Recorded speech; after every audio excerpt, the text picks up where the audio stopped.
বাংলাদেশ খুব ভালো করতেছে অ্যান্ড ফার্স্ট অফ অল টিমের জন্য বাংলাদেশ টিমের জন্য আমরা সবাই একটু দোয়া করি। আমার মনে হয় যে আজকের ম্যাচে তারা জয়লাভ করবে। আপনারা তো চান নাকি? চান না নাকি? চান তো নাকি জিতে যাক? আমরা সবাইকে মিস করি, যারা যোগ্য মানুষ তারা যদি মাঠে না থাকে আমরা সবাই সব যোগ্য মানুষদের মিস করি। হ্যাঁ, আপনি তো একজনের নাম বলছেন।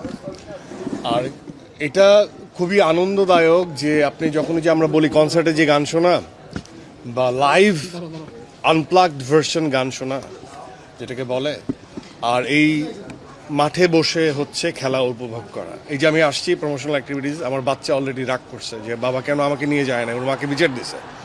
সো এই যে ওরা বেড়ে উঠতেছে, ওর বয়স 11, এই আমরা ছোটবেলায় এইসব মাহলে বড় হয়েছি। ইটস নট অ্যাবাউট শুধুমাত্র ন্যাশনাল লিগের খেলা। আপনি দেখবেন যে মফস্বল টাউনে বা মানে জেলাভিত্তিক জায়গায় ছোট ছোট স্টেডিয়াম আছে, সেখানেও খেলা হয় এবং ওইখানেও বড় বড় স্টেডিয়াম আছে। সেখানে খেলার স্টেডিয়ামে বসে খেলা এনজয় করার যে মাহল, সিনেমা হলে বসে সিনেমা দেখার যে মজা, সেটা বাসায় বসে টিভিতে দেখে হয় না। যেমন বলছিলাম যে আমাকে যখন ইন্টারভিউতে জিজ্ঞেস করা হয়েছে, আমি আমার এক্সপেকটেশন হচ্ছে ফার্স্ট ডে বাংলাদেশ যেভাবে খেলছে, ফার্স্ট ডেতে বোলিং যেভাবে করছে, সেটা আমার এক্সপেকটেশন বাচ্চাদের মতো। এবং আমি মানে মুখ দিয়ে বলতে পারি না, এবং সেটাই ঘটতেছে। মানে অদ্ভুত ব্যাপার। ঠিক আছে, এখন আমরা যাই। আপনারা ভালো থাকেন, সুস্থ থাকেন। যদি কথা বলি দম নিয়ে, আপনারা ইতিমধ্যেই টিজার দেখতে পাইছেন বা ফার্স্ট লুক দেখতে পাইছেন। অ্যান্ড খুবই শর্ট টাইমে আমাদের ট্রেলার রিলিজ হবে। অ্যান্ড আদার প্রমোশনাল অ্যাক্টিভিটিসের মধ্যে পোস্টার্স অর আরও যদি কিছু পাওয়া যায় সামনে আসে, সেটা টিম ডিসাইড করে ছাড়বে, আপনারা দেখতে পারবেন। আর ক্যারেক্টার নিয়ে আমি খুব বেশি বলতে পারবো না। অ্যান্ড আমার পাশে আছে আমার সহধর্মিনী রানী, এতটুকু বলে দেই। অ্যান্ড আমি শাহজাহান ইসলাম নূর, আমি একজন বাংলাদেশি, আমি একজন মুসলমান, এবং আমাদের কথা আপনারা মনে রাখবেন, এটাই আমি চাবো।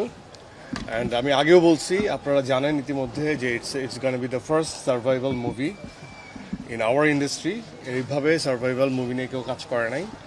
অ্যান্ড এটা একটা ট্রু বেসড, মানে সত্য ঘটনা অবলম্বনে, ইটস নট এ বায়োপিক, এটা সত্য ঘটনা অবলম্বনে আমরা এই গল্পটা ফেলেছি।